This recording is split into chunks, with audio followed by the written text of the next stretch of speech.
Which part of the flower develops into the fruit after fertilization? A. Sepals, B. Petals, C. Ovary, D. Stamen. Answer. Explanation. After fertilization, the ovary of a flower matures into the fruit. The ovules inside the ovary develop into seeds. The other floral parts, like sepals and petals, usually wither away. Question 2. What is the term for the transfer of pollen grains from the anther to the stigma of the same flower?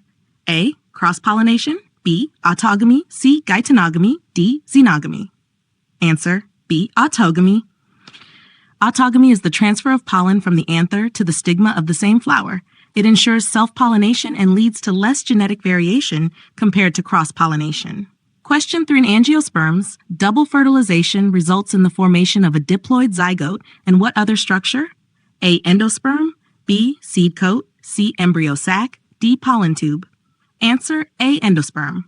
Explanation. During double fertilization in flowering plants, one sperm cell fertilizes the egg cell, forming a diploid zygote, and another sperm cell fuses with two polar nuclei, forming a triploid endosperm, which nourishes the developing embryo.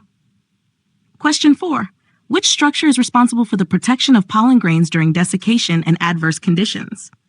A. Exon, intine, C. Endosperm, D. Nucellus.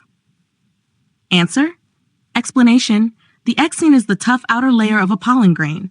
It protects the pollen grain from dehydration and harsh environmental conditions, allowing it to survive until it reaches the stigma. Question 5. What is the function of the micropyle in the ovule? A. Allows entry of pollen tube. B. Forms the seed coat. C. Develops into fruit. D. Helps in fertilization of the anther. Answer. Allows entry of pollen tube. Explanation. The micropyle is a small opening in the ovule through which the pollen tube enters to deliver the male gametes to the egg cell during fertilization.